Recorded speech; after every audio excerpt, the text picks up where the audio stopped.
ആലുവയിൽ പെൺകുട്ടികളുടെ സംരക്ഷണ കേന്ദ്രത്തിൽ നിന്ന് 3 പേരെ കാണാതായി. 15, 16, 18 വയസ്സ് പ്രായമുള്ള കുട്ടികളെ കാണാതാകുന്നത് ഇന്നലെ അർദ്ധരാത്രി. അന്വേഷണം ആരംഭിച്ച് പോലീസ്. പ്രശസ്ത ഹൃദയ ശസ്ത്രക്രിയാ വിദഗ്ധൻ ഡോക്ടർ MS വല്യത്താൻ അന്തരിച്ചു. 90 വയസ്സായിരുന്നു. അന്ത്യം മണിപ്പാലിൽ.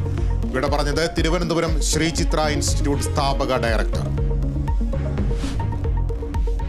സംസ്ഥാനത്ത് ഞായറാഴ്ച വരെ കനത്ത മഴ തുടരും. കോട്ടയം മുതൽ കാസർഗോഡ് വരെയുള്ള 10 ജില്ലകളിൽ ഓറഞ്ച് അലർട്ട്. ബംഗാൾ ഉൾക്കടലിൽ ന്യൂനമർദ്ദം രൂപപ്പെടാൻ സാധ്യത. കണ്ണൂർ, കാസർഗോഡ് തീരങ്ങളിൽ പ്രത്യേക ജാഗ്രതാ നിർദ്ദേശം. വയനാട്ടിൽ വിദ്യാഭ്യാസ സ്ഥാപനങ്ങൾക്ക് അവധി. നീറ്റ് പരീക്ഷാ ക്രമക്കേടിലെ ഹർജികൾ ഇന്ന് സുപ്രീം കോടതിയിൽ. പരിഗണിക്കുക പരീക്ഷ റദ്ദാക്കണമെന്ന ഹർജികൾ ഉൾപ്പെടെ. പുനഃപരീക്ഷ വേണോ എന്നതിൽ ഇന്ന് തീരുമാനം. കൗൺസിലിംഗിന്റെ ഭാഗമായി സീറ്റ് വിവരങ്ങൾ പോർട്ടലിൽ നൽകാൻ മെഡിക്കൽ കോളേജുകൾക്ക് കേന്ദ്ര നിർദ്ദേശം. തിരുവനന്തപുരം ആമയിഴഞ്ചാൻ തോട് ശുചീകരണത്തിൽ മുഖ്യമന്ത്രി വിളിച്ച പ്രത്യേക യോഗം ഇന്ന്. മന്ത്രിമാരും മേയറും റെയിൽവേ ഉദ്യോഗസ്ഥരും പങ്കെടുക്കും. മാലിന്യ നിർമ്മാർജ്ജനത്തിന് പദ്ധതി തയ്യാറാക്കും.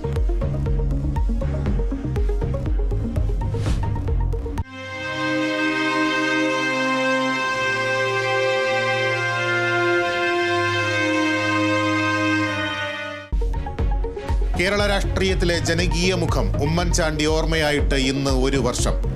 സംസ്ഥാനത്തെങ്ങും അനുസ്മരണ പരിപാടികൾ. പുതുപ്പള്ളി പള്ളിയിലെ കല്ലറയിലേക്ക് ജനപ്രവാഹം. ശ്രീലങ്കൻ പര്യടനത്തിലെ ക്രിക്കറ്റ് ടീമിനെ ഇന്ന് പ്രഖ്യാപിക്കും. മലയാളി താരം സഞ്ജു സാംസൺ ടീമിലിടം കണ്ടേക്കും. സൂര്യകുമാർ യാദവ് 2020 ടീമിനെ നയിക്കുമോ എന്ന് ഇന്നറിയാം.